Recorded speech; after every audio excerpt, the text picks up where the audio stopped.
Hello, beautiful friends. I am Laurel Bleadon-Maffei with Illuminating Souls, welcoming you to this episode of Sleepy Bedtime Blessings, a podcast designed to help you rest, relax, and fall asleep, all while deepening in your connection with your beautiful team of angels who love you so. If we're meeting for the first time, I am an angelic practitioner, a spiritual teacher, and an encourager of souls. And I do this through one-on-one angel sessions, which are wonderful. They are 60-minute sessions that take place over the phone. And I call in the angels for you and draw some oracle cards and channel messages for you. We have a beautiful conversation. And my intention is always to help you deepen in your divine guidance. And if you're ever interested in scheduling a session, I invite you to go over to my website, illuminatingsouls.com, for more information. I also offer soul mentoring, which provides for consistent support. We meet weekly that will help you heal, grow, transform, awaken as you move through a time of growth in your life. And I also offer a variety of classes that take place over Zoom. I have one group that is meeting that is supportive of other soul-inspired entrepreneurs. I have a beautiful group that's meeting where we are connecting with the stories of our souls. So there's always something interesting that is being offered, and I invite you to sign up for my mailing list at illuminatingsouls.com, and you'll be in the know. You'll be the first to know whenever my new offerings come into the world. But for now, the angels and I are here to help co-create a cozy, sacred, loving space for you to drift off to sleep. And I know some of you use this during the daytime when you're not going to sleep, and perhaps then it will provide a space for you simply to connect with the nourishing, light-filled frequencies that come with the angels. Respite is always nice, yes. Nurturing, nourishing energies are always welcome, no matter what time of day you receive them. So if you're new to the world of angels, they are divine celestial beings who are the embodiment of divine unconditional love. And we all have them. I like to vision the world, the universe, as a place where every molecule of consciousness is loved and is provided for. And something magical happens when we open to this awareness. We become more attuned to how the light and divine love show up in our day-to-day lives. So it's not that you have to do anything more than you're already doing. You don't have to become a better version of you. You don't have to heal your deepest pain. It is simply about turning towards that which is love, that which is goodness, that which is compassion and light. And it makes it so much easier for the angels to connect with you. When I teach people how to connect with the angels, there can be this misperception that you have to become profoundly psychic and intuitive. And instead, I offer this instead. Most of us have a place in consciousness that we go where the inner voices reside.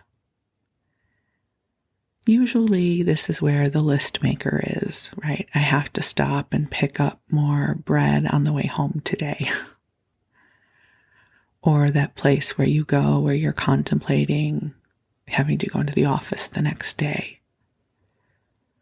Or that part of consciousness that assesses how you look when you peek in the mirror in the morning.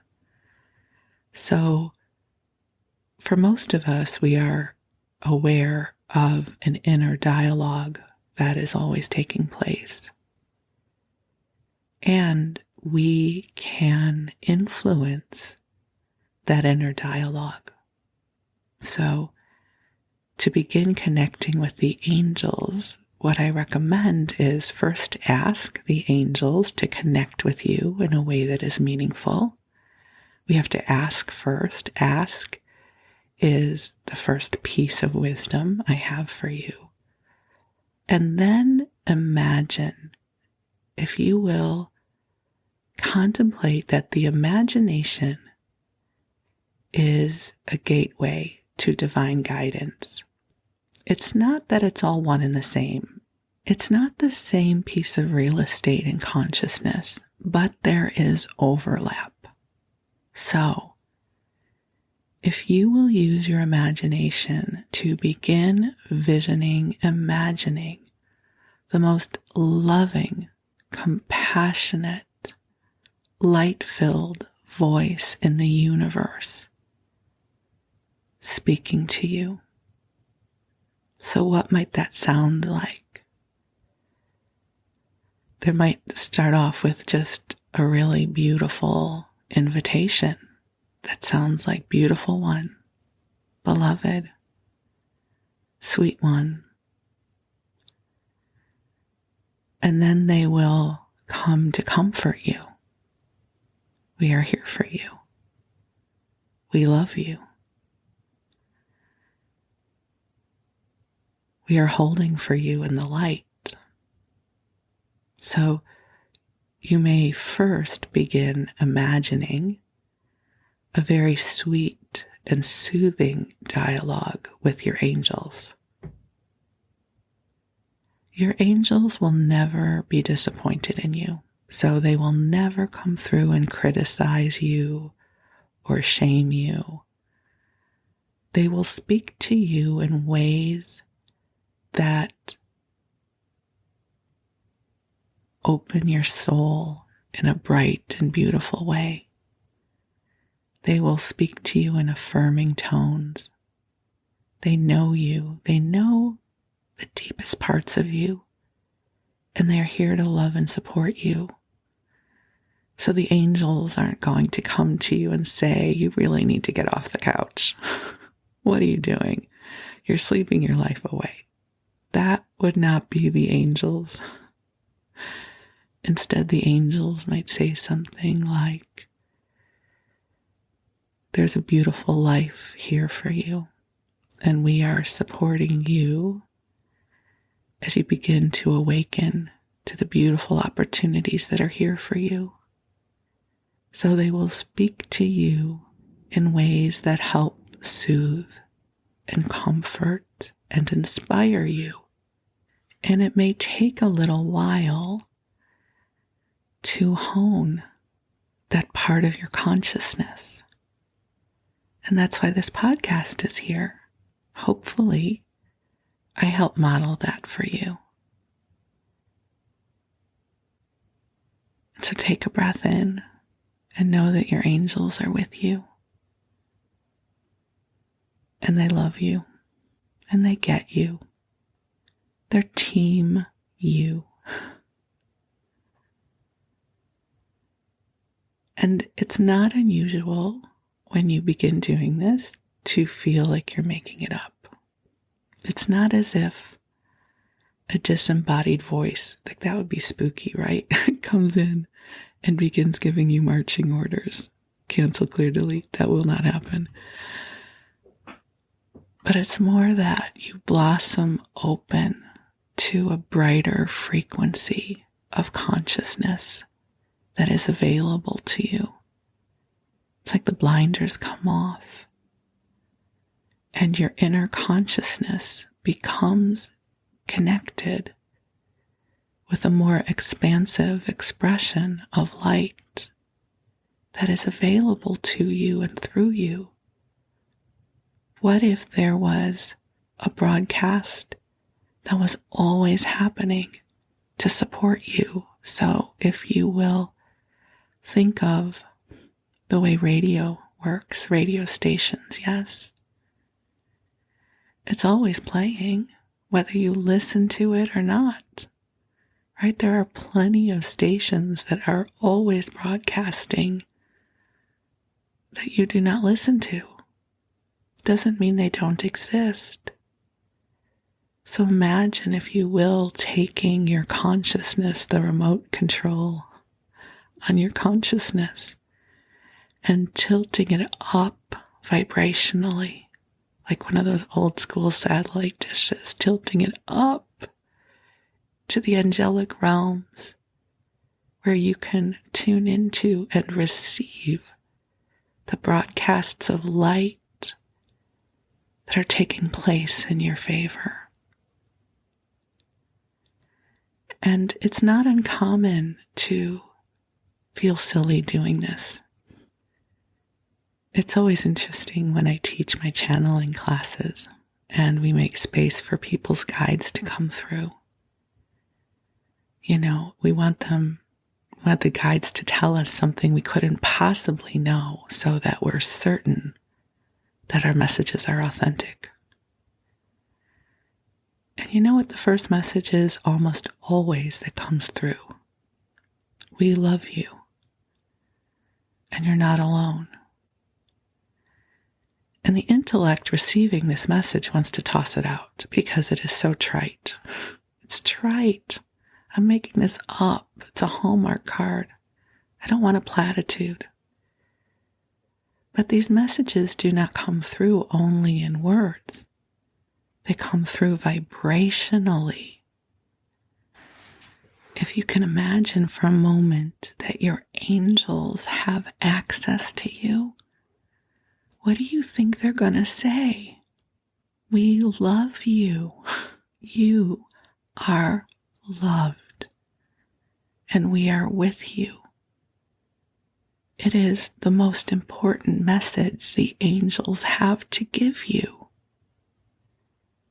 And from there, the relationship and the conversation builds. So just imagine as you're drifting off, your angels are coming to you. They say to you, we love you. Every part of you is loved. And then they might say something like, release your worries and your burdens to us. Let us carry them for you. And we will take good care of you. So just breathe that in. Breathe in the love. You do not have to become super psychic in order to connect with the angels. It is a gift that already dwells within you. It's just about awakening to it, feeling into it, and letting it be so. So they're already here, but I am going to invite in the angels to be with us. And first I invite you to cozy on up and snuggle on in and get comfortable. For me, when I do this, when I'm listening to a sleep podcast, I pull the blankets over my head. I'm one of those people who sleeps covered in blankets, surrounded by pillows. It's my favorite time of the day when I get into bed and I cozy on up and shuffle just so, and my body gets to let go. Like, okay, God. All right, God, I did this day. I showed up for this day, and now I'm ready to release and come into that beautiful mystery of sleep. So I invite you to do that right now. And I'm going to call in the angels.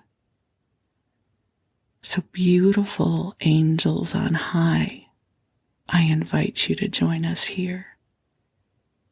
And I am so deeply grateful for the gift of you. And even as I say that, I can feel you reflecting that you are so deeply grateful for the gift of each one of us. Thank you for this time together. And angels, I ask that you help to clear our energy fields through the heart of God, helping to clear away anything that no longer supports our highest and best good. Please help to release us from any burdens that need not be carried, helping us open to brighter frequencies of inspiration, of possibilities, and of light. So, dear ones, just take a nice deep breath in and allow the love to pour over you.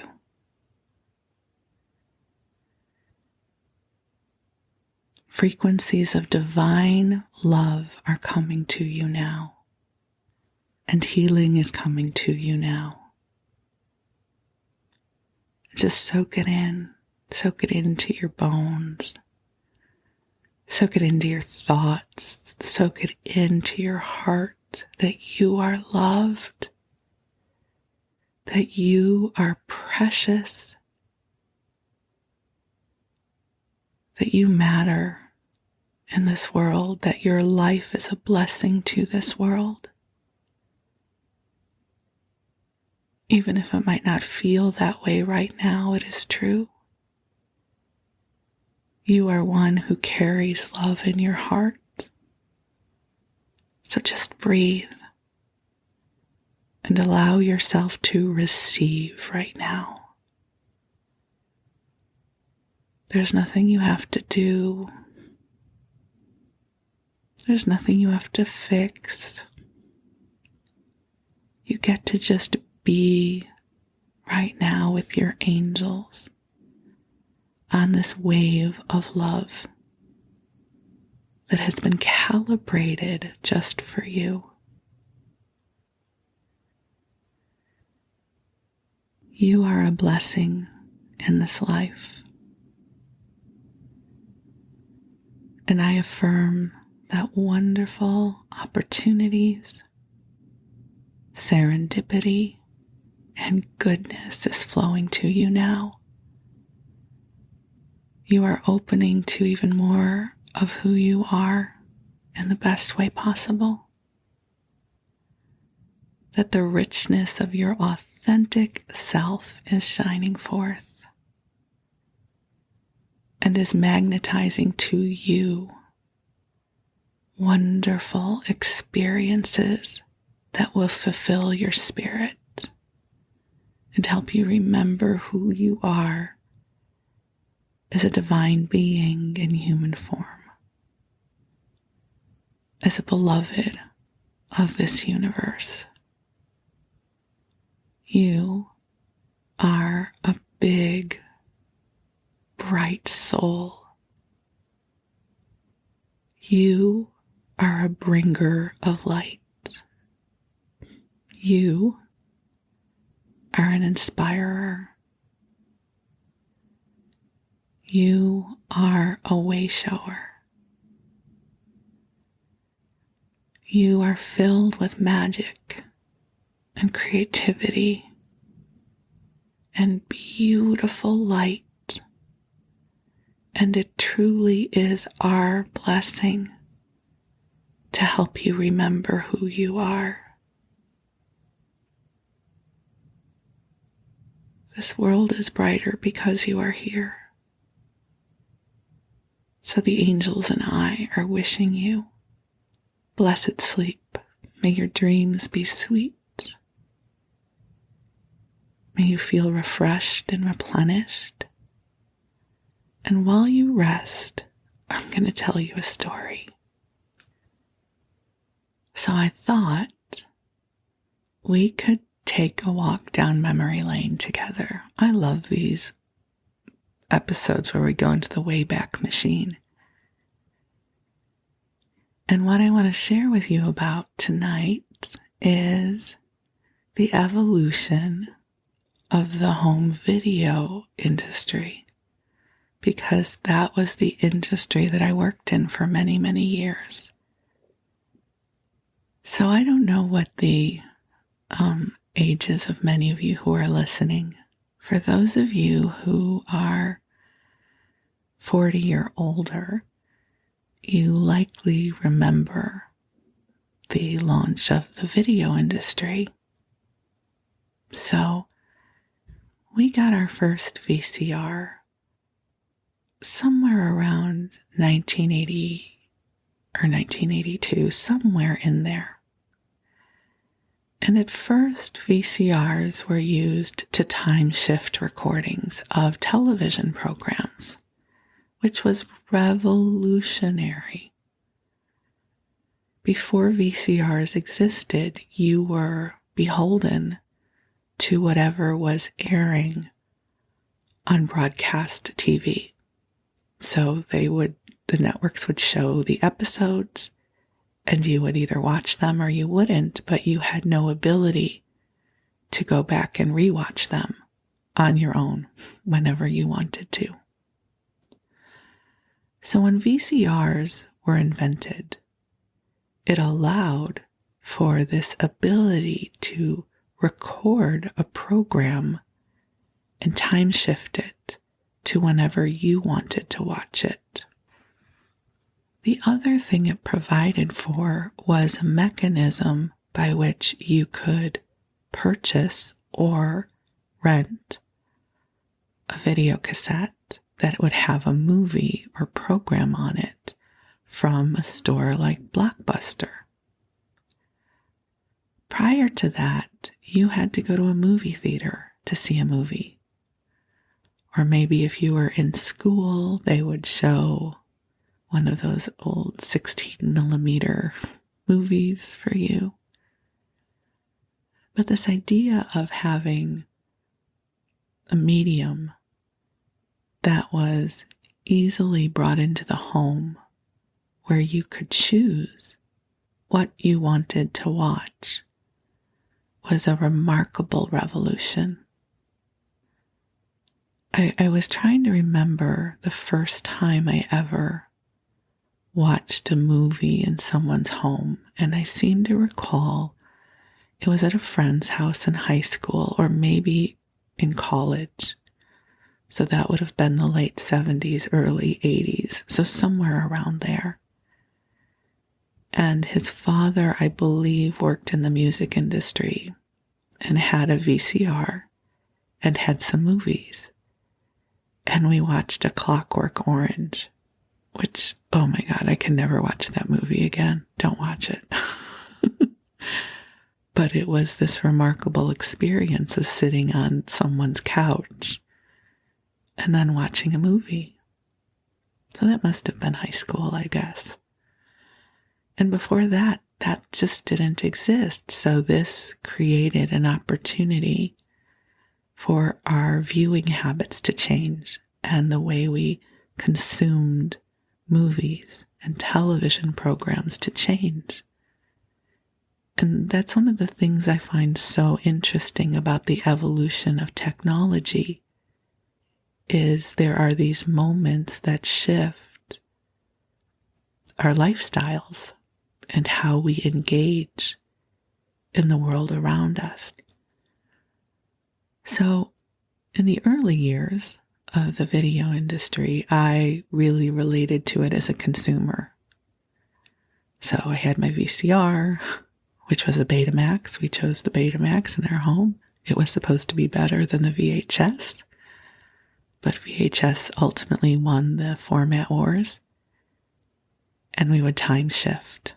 And listen, if you ever have kids who feel superior because they know how to program your phone, get one of the old VCRs out and ask them to record a program at 8 o'clock on a Thursday night and see how smug they are, because learning how to program your VCR was a whole skill set in and of itself. Yes, to get rid of the flashing time that flashed 12 o'clock, to reset the clock and get your program set up so that they recorded.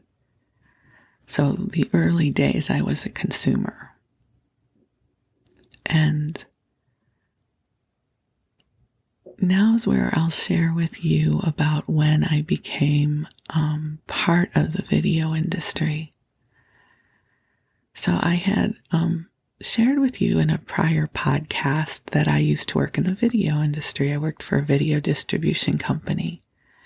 And that's where I met my first schoolgirl crush, Bobby Sherman.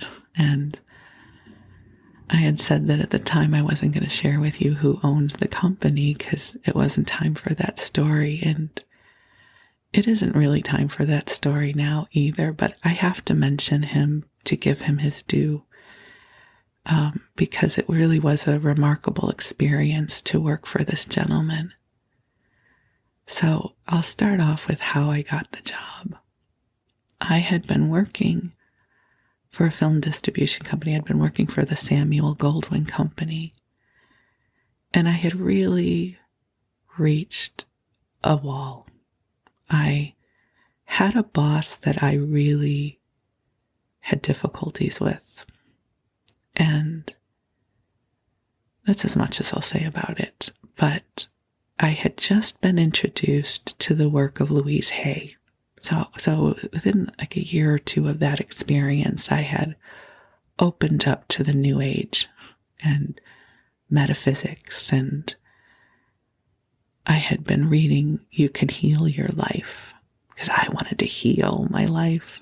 And as I was visioning back in the day, visioning what my next job would be, I had a salary that I wanted to earn, and I had a list of experiences I wanted to have.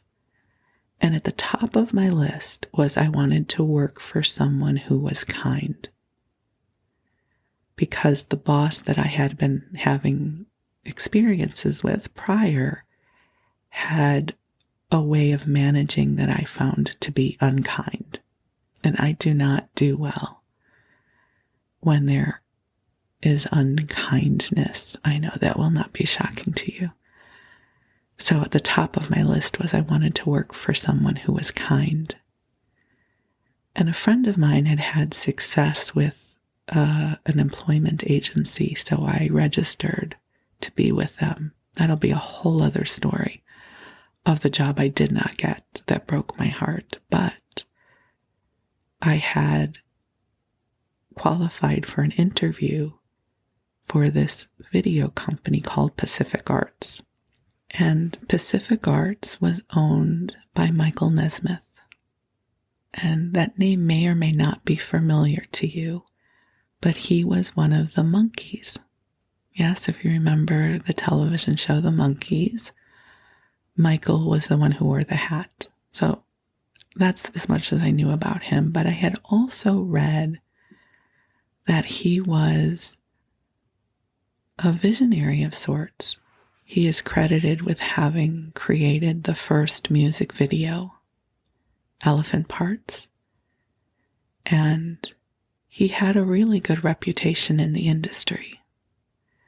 And I remember when I was going to go for the interview, I asked around. I tried to find out about him.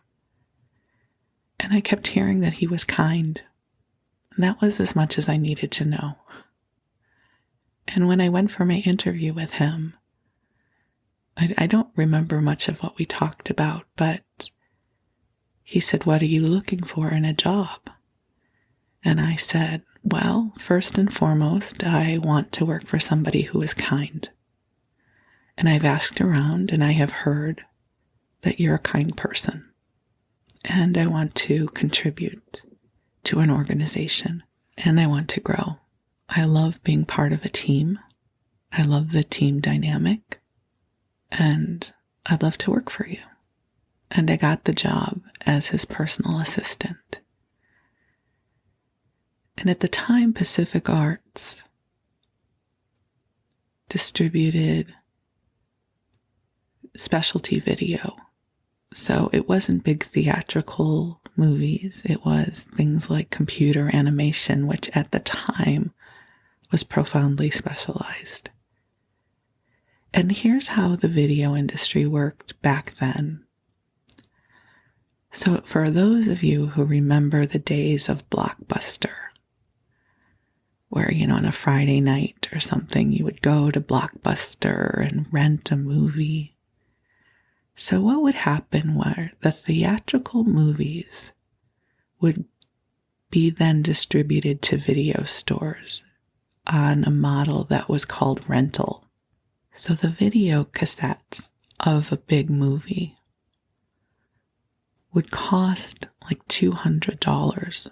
It was not priced to go direct to consumers.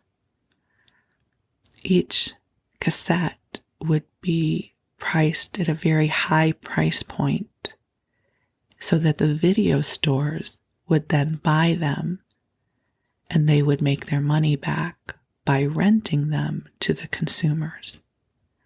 So it's not as if you would go and buy a copy of Top Gun. Top Gun would get priced so that the video rental stores would buy them at a high price point and then would rent them to the consumer base. And that was the rental model. After a movie had been at rental for a period of time, let's say a year, I don't know how long it would have been, then the company could drop the price point for sell-through. So once a movie or a program was available to the sell-through market, it would get priced at, let's say, $20. But the model, especially for Blockbuster movies, had been first it would go to rental, where consumers would go to Blockbuster and hope to get it on a Friday night. And then after a certain period of time, the price would then drop and it would get re-released for the sell-through market. So that was the business model in the beginning of days. And for those of you who might be too young to remember the days of Blockbuster, you would go into the store. There were other stores, but Blockbuster was the 10-ton gorilla of the industry. And almost always the movie that you really wanted to watch was already out because somebody else had gotten it. So it really was a treasure hunt to try to get the movies that you really wanted to see. And again, this was before we had streaming, so you weren't going to just go home and watch, Netflix. You would either watch what was on broadcast television, or you would watch what you had recorded on your VCR. But if you really wanted to watch a Blockbuster movie, you would go to the video store and rent it, and you'd pay per night. So it was definitely a part of our culture to get pizza or Chinese food or something to go and get a movie and go home. That was how we lived our lives back then. So in our company, we did sell through. We didn't do much of a rental business because our our programs were not necessarily the kinds of programs people would go into Blockbuster to rent. We did do some rental, but mostly we did sell through. The benefit for our product for a rental company like a Blockbuster or your mom and pop video store was they could buy one of our programs for, let's say, $20 or $25 and then rent that and make their money back more quickly. So we did sell through what might be called special interest videos. Some of the other things, if you remember the days of Blockbuster, so with a video cassette, when it got to the end of the movie, the video cassette had to get rewound. So for those of you who are too young to remember, that might sound strange because, technology is digital now and it all takes care of itself. There is no rewind, having to rewind a movie before you return it. But you had to do that back in the day, and Blockbuster or whatever video store you were at would usually charge you $2 if they had to rewind the movie for you. So you had to make sure you rewound the video before you returned it. And one of the big shifts that happened in the video industry happened somewhere around 1990. And I remember this clearly.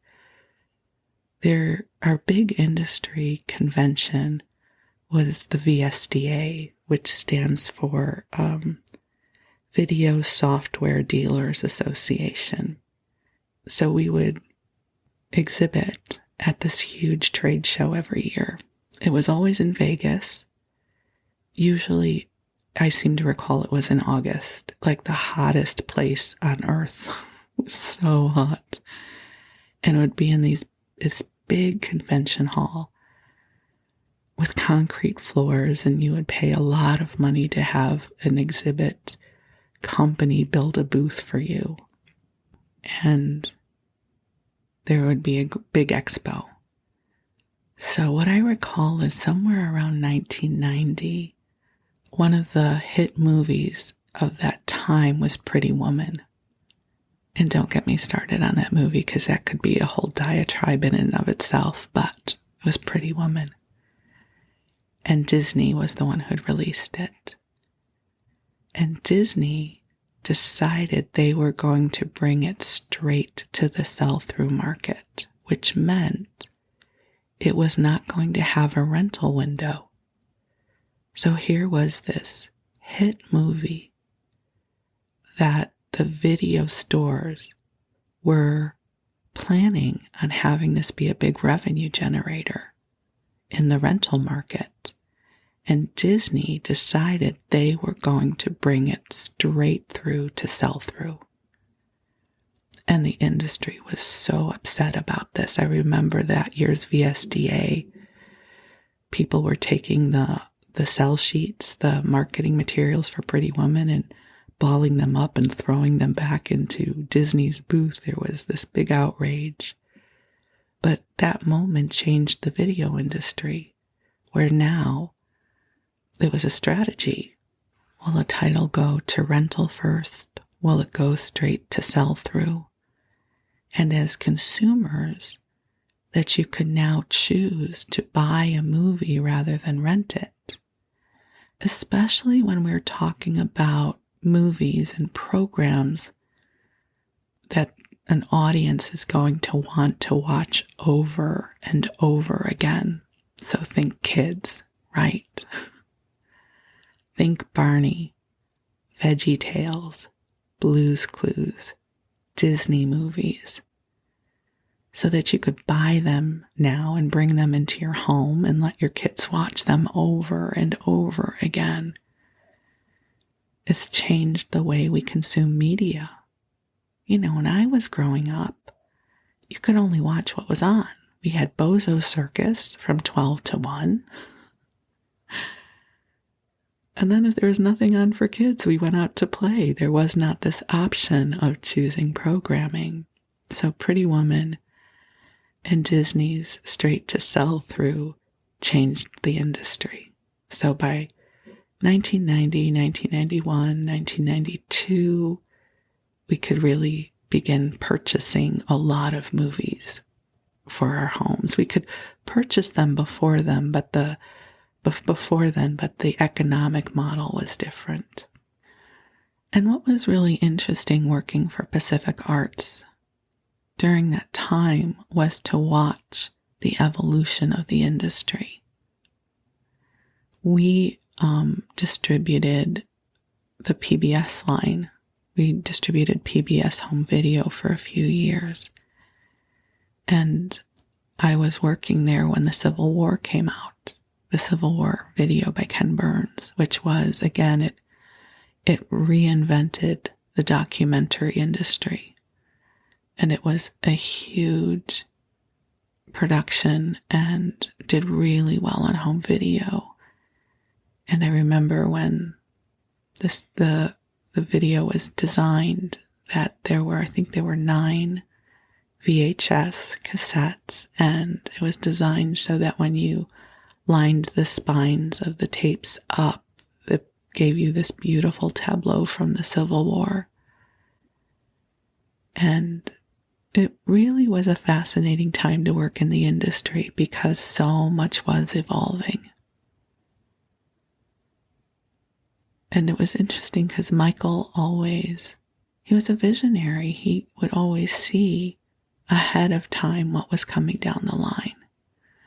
So we had really unique marketing strategies, which will be a different podcast episode because that's fascinating. And how I got to play a role in that. But we're going to stick with the video industry right now. So I worked for Pacific Arts. We did sell-through video. I got to go to the VSDA, which was exhausting, the big trade association. If any of you have ever had to do those big expos for work, you know how exhausting they are, and you're standing on concrete for 10 hours a day, and it was hot. I just remember being so miserable. But this is not about my Las Vegas misery. I want to stick to the topic of the home video industry. So the next big development that would come in 1997, which was when DVDs were released and invented.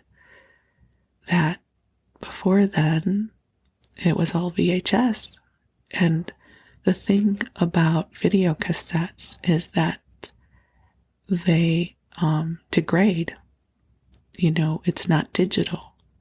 So when you have a digital media like a CD or a DVD, it doesn't degrade over time. Whereas a video cassette will. It can get scratched, it can get bent.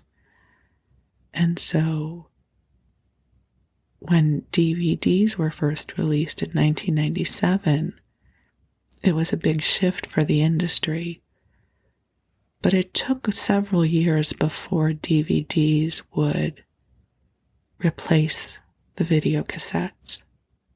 When the DVDs finally started replacing video cassettes, that started to be the beginning of the end for Blockbuster, because there was a change in technology.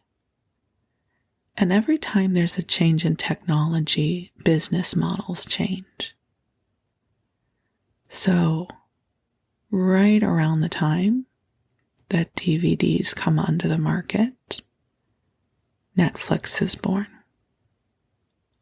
It used to be that Netflix's model was you paid a monthly subscription charge, and then they would mail you the DVDs, and when you were done, you mailed them back. So it was a mail-in subscription. I never really used Netflix at that point. My friends did. But it didn't really call to me. But it was an industry disruptor because something was changing. One of my other memories of the video industry that I want to share with you was another organization I want to share with you about was VIAC. It stands for Video Industry AIDS Action Committee. And one of the ways they raised money was every year they would do a sale. And they would get the various studios to donate product that they would then resell. So, those of us who worked in the industry would get to purchase, in the years that it was the VHS tapes versus, the DVDs, sort of as the media changed. But we could buy movies and programs for $5 a piece, which was incredibly cheap. It's cheap now. It was really cheap then. So we could get these movies for $5.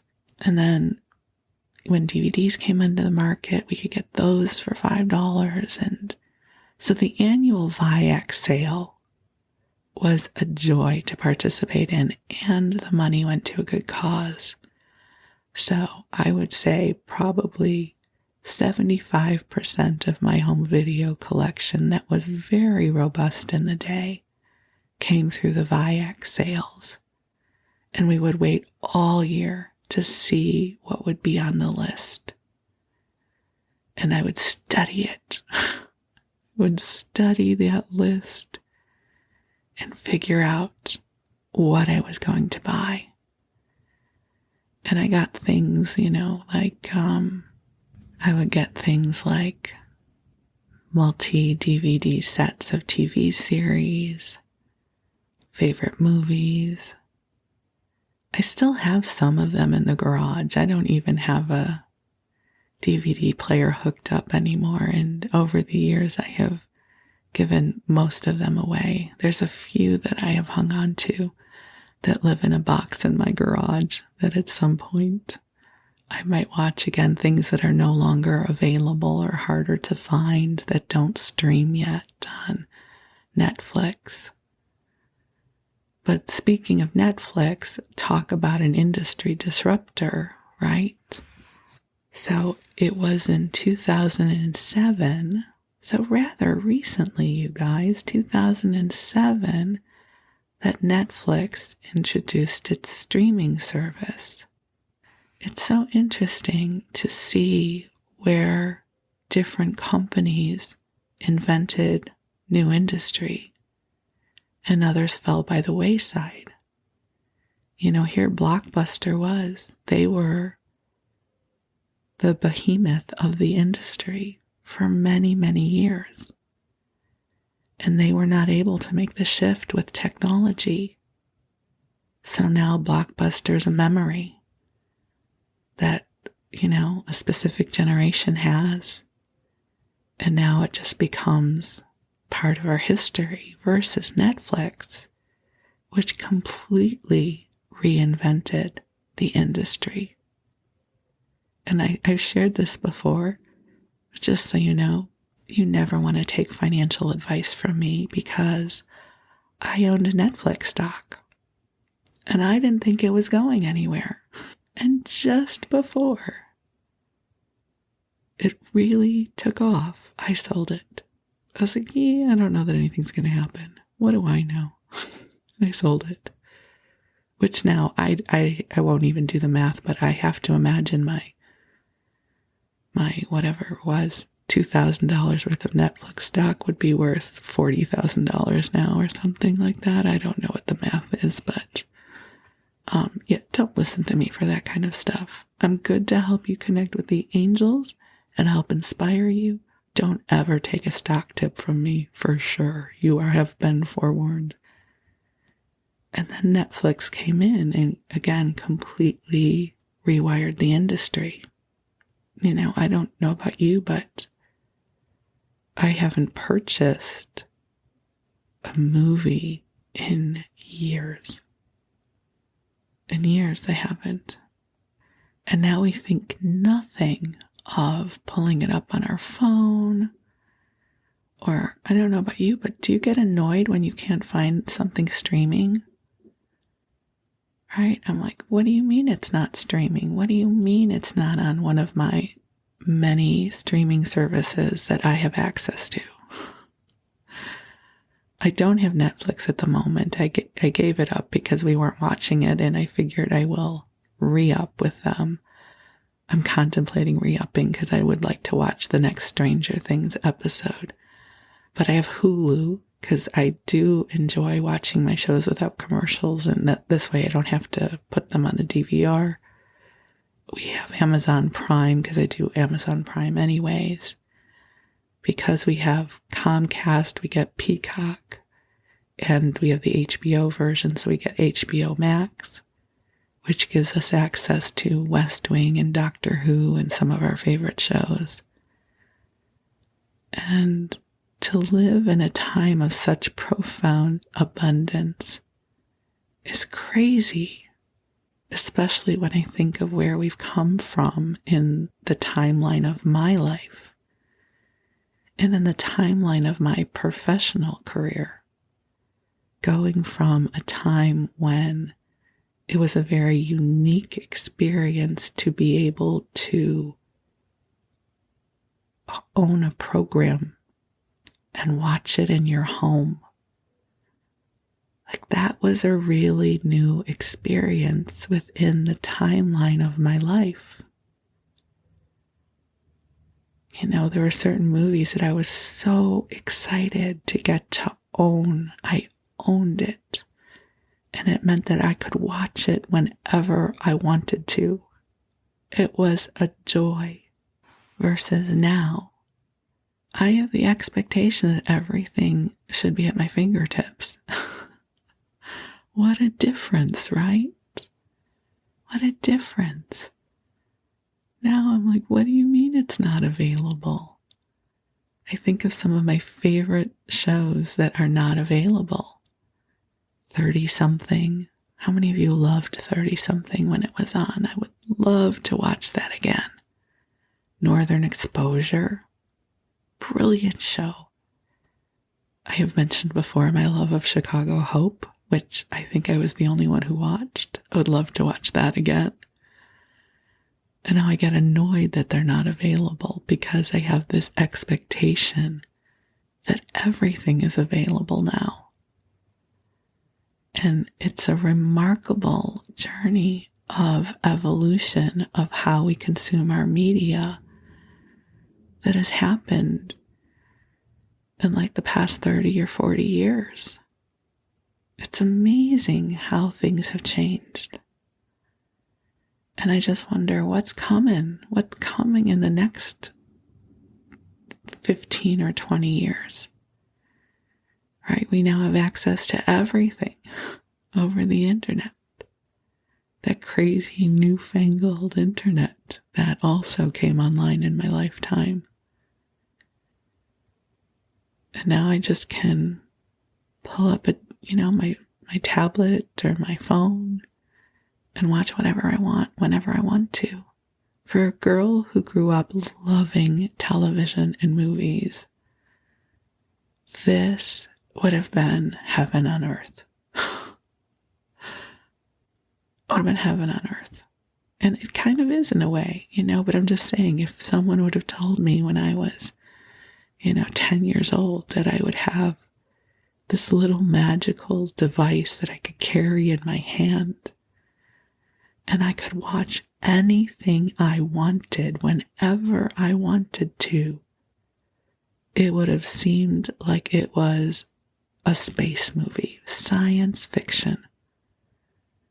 That I could pull up pictures and movies and books on this little screen, this little piece of glass that I carried in my hand. That I could talk to people around the world. I would have thought that was a remarkable miracle. And now it's just ordinary. Isn't that funny? Now it's my phone. and I get annoyed if it doesn't do what I want it to do. How easily we adapt to technology, right? How easily we adapt to the new reality.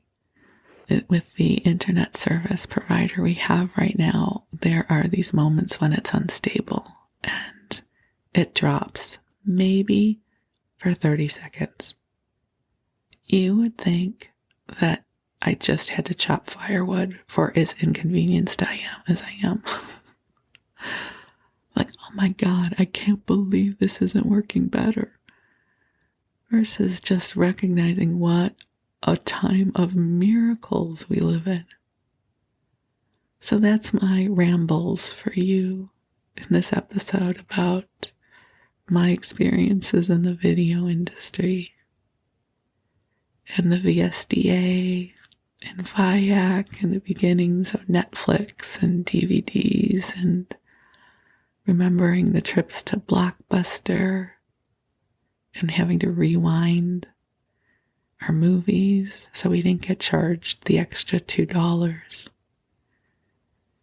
I don't know how many of you remember those times, but we have seen a lot. We have seen the evolution of so much in such a short period of time. So I hope by now you're drifting off. I hope that you have sweet dreams and you have a good rest. And I'm so deeply grateful for you. And I look forward to connecting again soon. Thank you.